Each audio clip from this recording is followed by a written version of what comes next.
Annyeonghaseyo, kamsahamnida. Hi mga mare, I'm your little mare.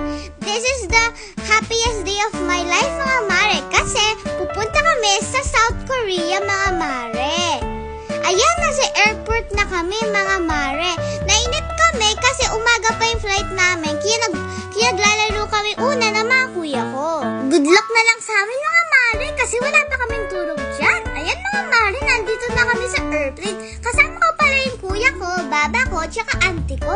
Ayan mga mare, nagutom na sila kaya kumain na sila.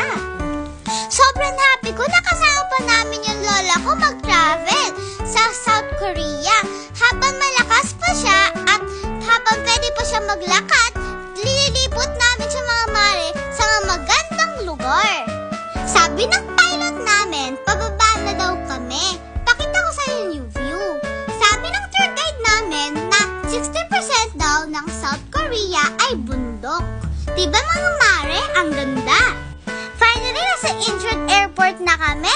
Tina-wheelchair namin pala yung lola ko para hindi siya mahirapan maglakad. Sabi ng flight attendant, sobrang lamig daw pag lumabas daw kami ng airport. Kaya pinag-face mask namin una yung lola ko. Finally, nasa South Korea na kami at yan yung best tour guide mga mare, si Miss Lin. Ang bait niya, tapos sobrang ganda niya pa at in-explain niya sa amin kung ano pupuntan namin or ano kakainin namin. Alam niyo ba mga mare, sobrang sulit ng 5 days travel namin sa Korea. Kasi mga mare, dati kinagamit ng mama ko yung DIY, yung nag-travel kami sa Japan. Pero ngayon mga mare, nag-book yung mama ko sa Go Travel Company. Alam niyo ba mga mare, sobrang sulit ng 5 days. Kasama yung hotel, yung bus, libre pa yung food namin, lunch, breakfast, dinner, at maganda pang tour guide. Tingnan niyo naman yung food namin mga mare. Sobrang dami. Talaga mabubusog talaga kami. Yung unang tour pala namin mga mare, yung palace kung saan ni-shoot yung Korean series na tawag Warang. Favorite yun ng baba ko mga mare. Kaya natuwa siya. Yun sabi namin na pupunta kami dun. Tingnan niyo naman ang ganda ng location ng movie. After namin sa palace mga mare, pumunta kami sa Starfield Library. Nasa loob pala siya ng mall mga mare.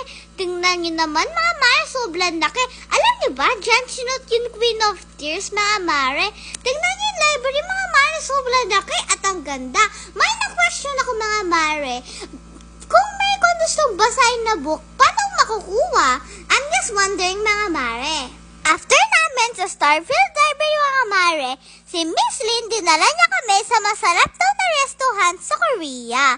Alam niyo ba mga mare, nag-try kami ng beef bone soup. It reminds me of yung pinanood ko na movie, si Strong Girl Namsoon mga mare. Halata ba mga mare na K-drama lover ako? Ayan na mga mare, nag-start na kami kumain. Yung kuya ko nagpa-help siya lang i-open yung stove mga mare. Kinabukasan mga mare, nag-breakfast na kami sa hotel namin. Lahat na nakikita nyo dyan, unlimited pala. Kaya dapat kumain kami ng marami kasi marami kami pupunta na lugar. Day 2 namin, pumunta kami sa Morningcom Garden. Bigla akong tumakbo kasi nakita ko yung cherry blossom. Ang ganda!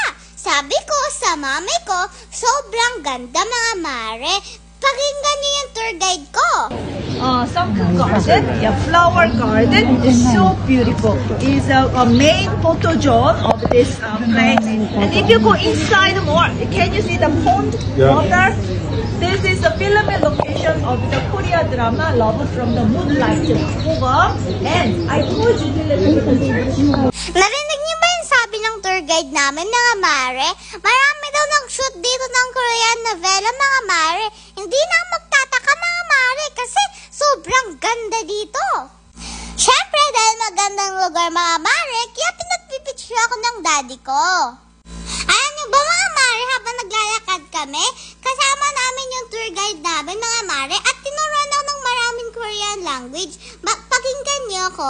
Annyeonghaseyo mga mare, hello yun. Kamsahamnida, thank you. Saranghe, I love you. Araso, got it or okay. Kenchana, it's okay. Dahil malamig sa Korea mga mare, mare, lagi kayo mapapawiwi. Kaya turuan ko kayo mga mare kung paano sabihin yung toilet sa Korea mga mare. Wajangsil. After namin sa morning calm garden mga mare, syempre magla-lunch na kami. Alam niyo ba mga mare, yung mashisoyo, it means delicious mga mare.